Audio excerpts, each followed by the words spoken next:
Bismillahirrahmanirrahim. Bismillahirrahmanirrahim. Assalamualaikum warahmatullahi wabarakatuh. Barangkali ada di antara jamaah yang bisa mengambil dan menjadi lebih baik daripada saya. Itulah yang saya ingin mendapatkan pahalanya.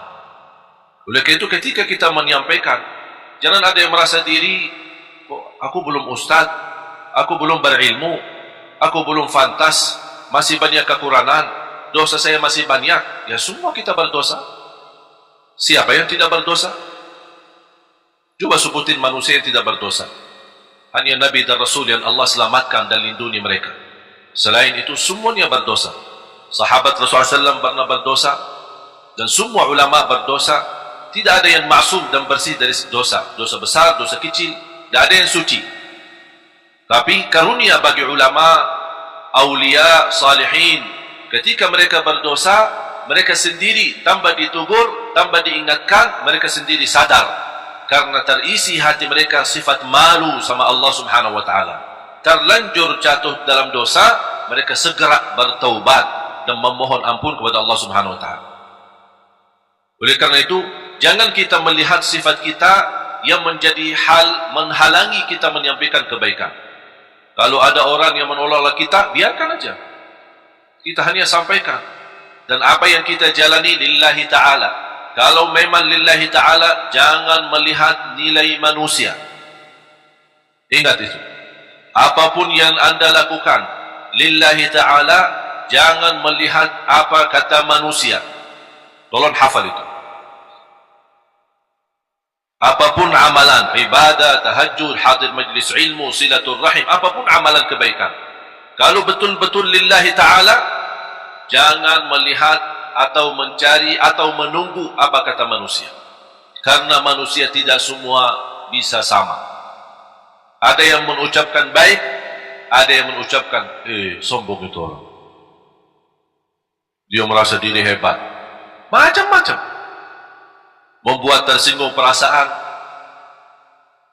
Kemarin ada yang kirim Instagram, dia bertanya, kenapa saya setiap berbuat kebaikan dinilai sama orang lain buruk?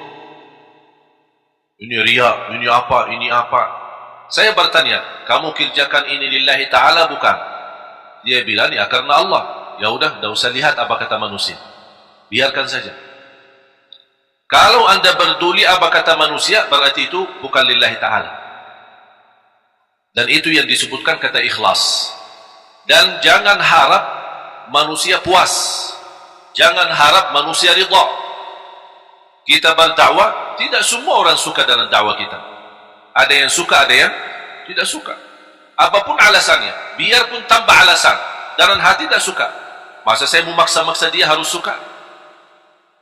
Atau saya berdebat, kenapa kamu tidak suka dengan dakwah saya? Apapun alasannya, terserah, itu pilihan dia. Kenapa aku yang pusing kalau dia milih suka atau tidak suka? Makanya yang kita harus menjadi target buat kita adalah semata-mata apa yang kita kerjakan lillahi ta'ala. Sungguh kalau kita fokus seperti ini, insya Allah tenang hati kita. Apa yang diucapkan oleh orang kita tidak berdulikan.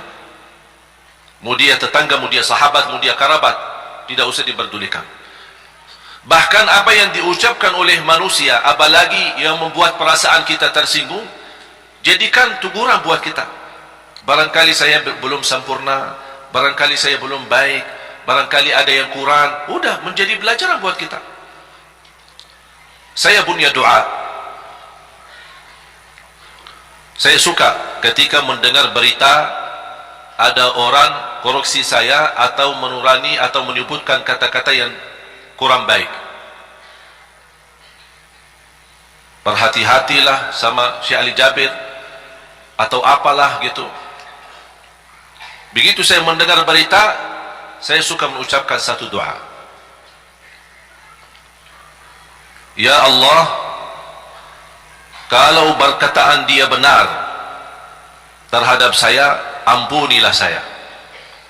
Kalau perkataan dia tidak benar, ampunilah dia. Udah selesai. Karena orang yang mengucapkan sesuatu Pasti salah satu, benar atau salah. Kalau ternyata yang dia ucapkan fitnah, hanya ingin menjatuhkan nama baik, hanya ingin merusak nama baik, hanya ingin membuat fitnah, berarti saya mohon Allah ampuni dia.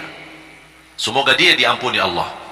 Tapi kalau apa yang dia ucapkan, oh ternyata benar, walaupun seberapa persen, oh benar, bagi saya ini menjadi pelajaran, supaya saya lebih berhati-hati, lebih tambah ilmu, lebih mendalami agama, kemudian dan juga memohon ampun kepada Allah Subhanahu wa taala. Karena kita tidak maksum. Faham jamaah sekalian?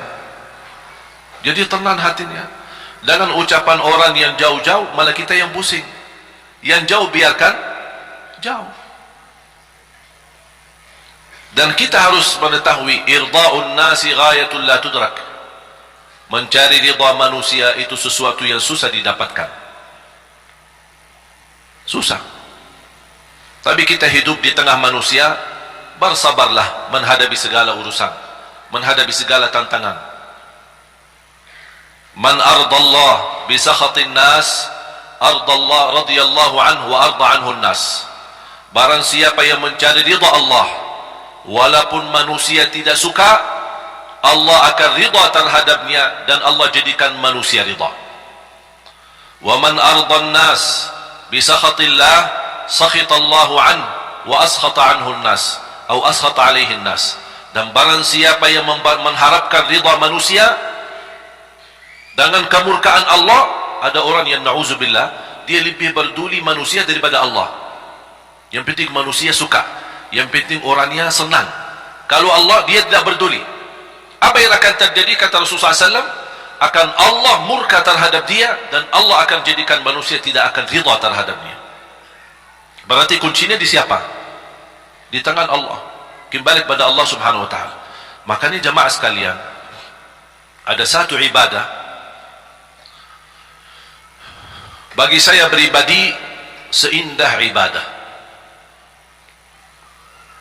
Indah ibadah, nikmat. Bahkan Rasulullah SAW sebutkan senjata bagi orang mukmin ibadah tersebut.